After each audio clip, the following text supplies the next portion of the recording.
وہ جیسے ہی اس نے پہنی سر کا درد دور ہو گیا.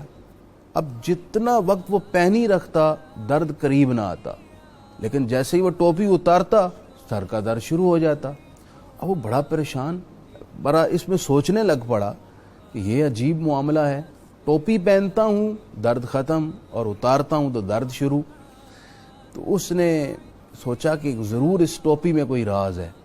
اب ٹوپی کے کپڑے کے اندر دیکھا تو ایک پرچی ملی, وہ بیر نکالی تو اس کے اوپر حضرت عمر نے لکھا ہوا تھا بسم اللہ الرحمن الرحیم. یہ ان الفاظ کی برکت تھی کہ ان کا سر درد دور ہو گیا.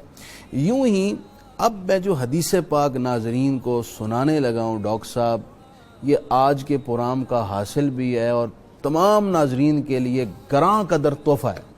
سبحان اللہ. ایسی حدیث جسے ہم روزانہ اپنے عمل میں لے کر آئیں گے اور اس کو پڑھیں گے.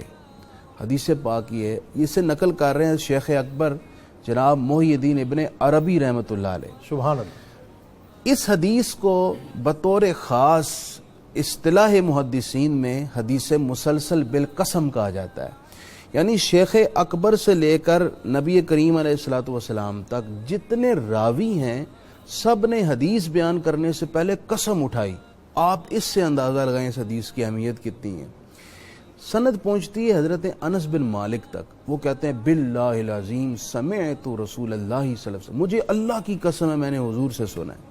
حضور فرماتے ہیں مجھے بھی اللہ کی قسم ہے میں نے جبرائیل سے سنا ہے. جبریل امین کہتے ہیں مجھے بھی اللہ کی قسم ہے میں نے میکائیل سے سنا ہے.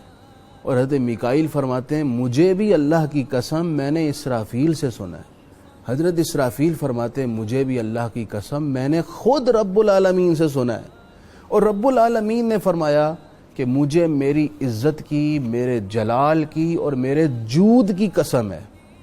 یہ اللہ تعالیٰ نے 3 قسمیں بیان فرمائی. سبحان اللہ. اور پھر یہ بات ارشاد فرمائی, اللہ تعالیٰ بغیر قسم کا ہی کوئی بات کرے تو اس کی بات سے بڑھ کر اہم اور پختہ اور مضبوط اور مفید بات کس کی ہو سکتی ہے. لیکن 3 قسمیں بیان کر کے اس بات کی افادیت کو بڑھا دیا. ارشاد فرمایا جس نے بسم اللہ الرحمن الرحیم کو الحمد کے ساتھ ملا کر پڑھا. اب میں بتاؤں گا کیسے ملا کر پڑھا.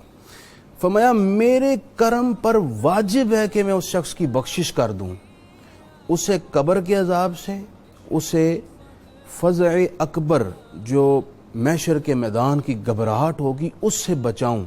اور یہ گھبراہٹ اتنی سخت ہوگی کہ مشرک اور کافر کہیں گے اے اللہ یہاں سے ہمیں نکال دے, بے شک دوزخ میں پھینک دے. اللہ فرماتا ہے میں اس کو یہاں سے بھی بچاؤں گا, اسے دوزخ کی آگ سے بچاؤں گا, اور اسے اپنے نبیوں, رسولوں, شہیدوں, صدیقوں اور صالحین کی صفوں میں کھڑا کروں گا. اللہ اکبر. اتنی بڑی فضیلت. سبحان اللہ. کرنا کیا ہے, بسم اللہ شریف کو الحمد کے ساتھ ملا کر پڑھنا ہے. شیخ اکبر یہ بات کر کے آپ فرماتے ہیں پڑھنا کیسے ہے. آپ فرماتے ہیں اس کے 2 طریقے ہیں. ایک تو یہ ہے کہ آپ پڑھیں بسم اللہ الرحمن الرحیم الحمد للہ رب العالمین. بسم اللہ الرحمن الرحیم الحمد للہ رب العالمین. لام کے ساتھ ملا لینا ہے اور پھر آپ نے سورہ فاتحہ مکمل کر لینی.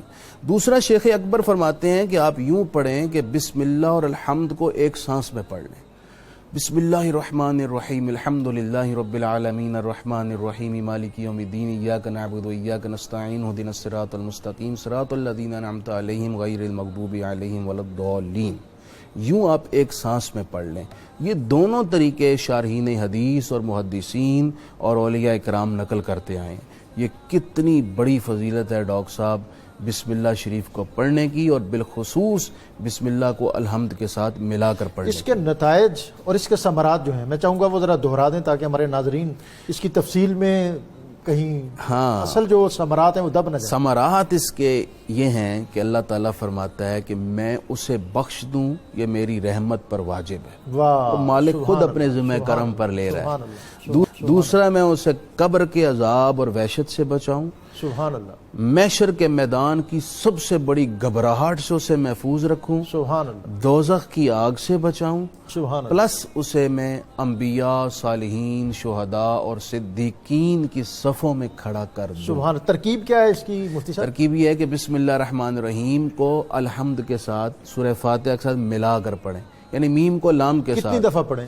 یہ آپ زندگی میں ایک دفعہ بھی پڑھ لیں، اللہ لیکن میری گزارش ہوگی اللہ کہ آپ جب بھی وہ نماز پڑھیں جو چاہے آپ پانچوں نمازوں میں سے کوئی بھی نماز تنہا پڑھ رہے ہیں، اکیلے پڑھ رہے ہیں، تو اس وقت آپ نے سورہ فاتحہ سے پہلے بسم اللہ بھی پڑھنی ہے، تو بسم اللہ شریف کو الحمد کے ساتھ ملا کر پڑھنے کا معمول بنا لیں۔